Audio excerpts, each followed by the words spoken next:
Are we? Yes, music is on. Sound is on. So we're doing this.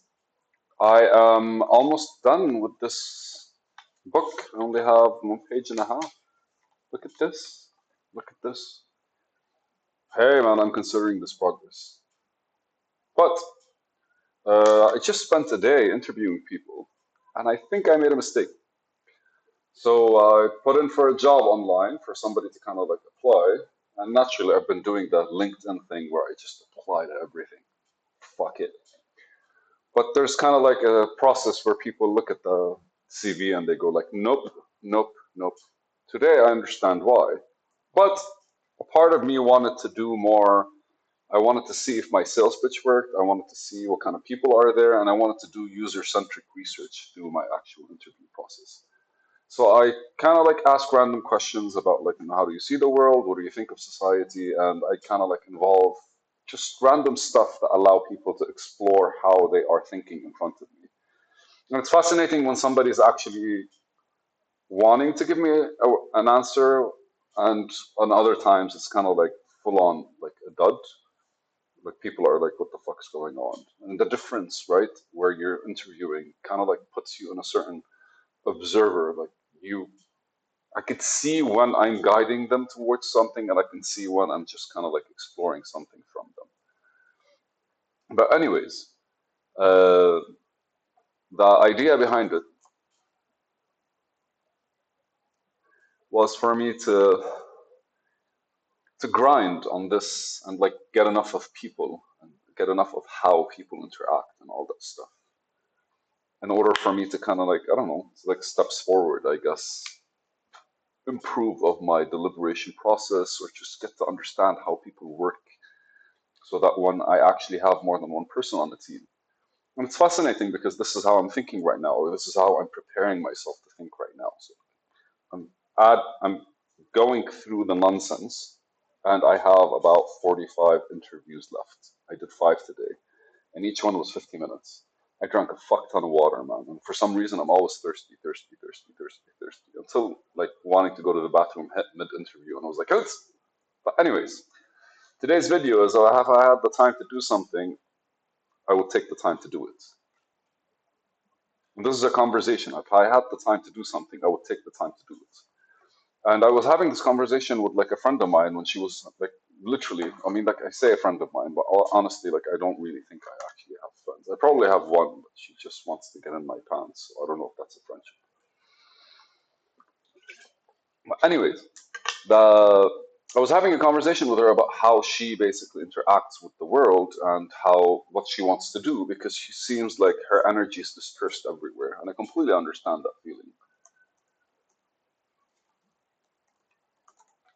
And I completely understand that feeling because naturally, I think we all go through similar stages and how we interact with getting closer to what we want. And ultimately, I really think that's kind of like the battle with yourself through life. I said battle for a reason because I think at first you're kind of like battling something, but eventually it becomes like a negotiation where like, no, is it worth it? It's not worth it. Is it yes? Is it no? Is this something that's aligned with my values? Is it not? Is this something that I see myself in a couple of years kind of like holding on to or not? And all these questions make sense, but like when you're actually asking them, when you're reflecting on them, they don't really make sense until you kind of like spend a few like I want to say hours, days, months, and years with the thing that you're doing, and then you look at it and you go like, right, that question would have mattered better if I actually like was honest, or how would I have been honest and like figuring out the interaction. But so if I had the time to do something, and again, like, because if you look at your day and just measure your productivity, you're always going to measure it in accordance to what you believe is productive, unless you're working for people. But again, like when you're working for people, you could always like look at yourself and be like, okay, so I did this in an hour, but I could have done it in 20 minutes. I could did this in 4 hours, but I could have done it differently. And there's a certain objective like approach to it because like when you were in it, you were thinking differently, but when you're done with it, you're reflecting on it differently. And I think that's what kind of like creates the productivity that you're looking at, or the ratio of productivity that you're looking at, because as you take steps forward, that's literally your guide because you're shortening distances between patterns and you're kind of like creating certain like flow states that allow you to like enter, for example, like, okay, I'm interviewing right now, entering a certain state of flow. I'm coding right now, entering a certain state when it comes to code. And it's funny how your mind just eventually like figures out the pace to allocate the space to allocate the pace to. Because ultimately, like if you consider it a warm up, like pro athletes, they warm up heavier than most people, but like at any given moment, they're always ready to kind of like do their thing. They're always why because like most of their focus is kind of like getting ready to that state, getting in the zone, getting in the whole like mindset of this is what I'm doing. And again, the same with pro coders because like when you're talking to them, the minute they're on the computer, they're already kind of like they're shifting from everything. And I think it's the same. It's the easiest thing to point at is kind of like Instagram models or models in general because like the minute you look at them, they're like perfectly fine, and then they always like revert back to a state where they're always kind of like ready for a picture. And so we kind of measure our productivity in a very like unique way when it comes to us. And every time you look at it, you're always going to see like kind of like spaces where you could have done something different. And that's where the time that I'm talking about right now, like if I had the time to do something and then you kind of look at your day and you go like, okay, I had like a couple of hours. But if you look at the second day and you allow it to happen and these couple of hours are still there, then you had the time to do something, but you never did it, which means it's not about the time, it's about you making time. And that's the pattern that I'm talking about, like figuring out the patterns that allow you to kind of like fall into the action of doing something, the behavior that leads to something being done, the habits, basically. So I was talking to her about like art and how she basically wants to create art. But every time I like, like we always kind of like, we have the excuses at the top of our mind or the reasons why we don't do something. I don't say reasons, there's always one reason for something and a million excuses. So finding yourself kind of like just not able to allocate space of your day doesn't necessarily mean you don't have the time, but it really kind of points at the fact that t- time is taken away from you, time is being allocated differently, time is extracted, time is exposed. Time is exposed, yes.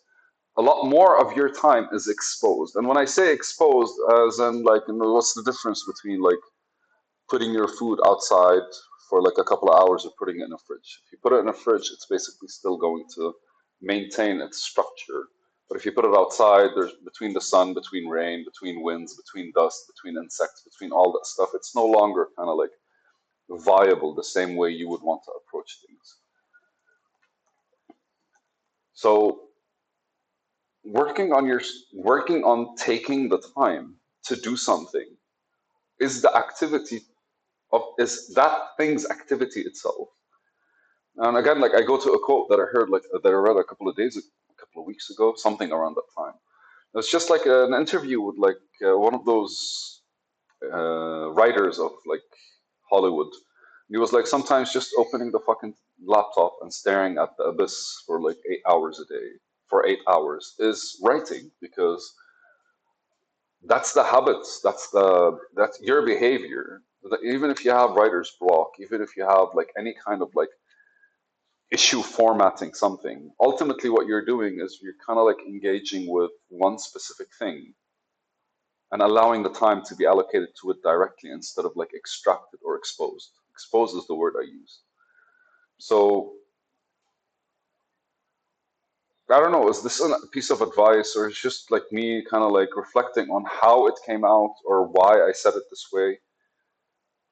The time for us is very tricky and it feels like we're either kind of like utilizing it or we're allowing it to kind of like expand on its own. But then maybe we can actually use time as a piece of point of reference for ourselves because sometimes something would take an hour, while other times it takes a minute, and it's not because we got better at it. It's probably because we were more into it. It definitely is because we were more into it. And so I think the whole concept of time is figuring out these states. And the one thing that kind of like distributes time unevenly is our emotions. And they kind of like Could we use the term shake the time out of us? Or could we use the term kind of like, I don't know, just like kind of lighting a fire is burning wood, regardless if you utilize the fire or not properly? It's something about just this having the time in front of you and really not taking advantage of it that feels as if like you have a room with air conditioning, but then you open the window. You're not you're not using the most effect of the actual air condition, even though sometimes you kind of like don't want the air condition doesn't regulate enough for the room to kind of like be the temperature you want, so you need to open the window. And I think we have those days, but you opening the window versus leaving the window open are kind of two different things. One, you're in charge of kind of like holding on to the things that matter, while on the other one you're kind of like allowing things to, or hoping that things will fall in place on their own. I really liked how I said exposed, the time is exposed, but I'll come back to it some other time. Yalla, I have to go, guys. It's a video.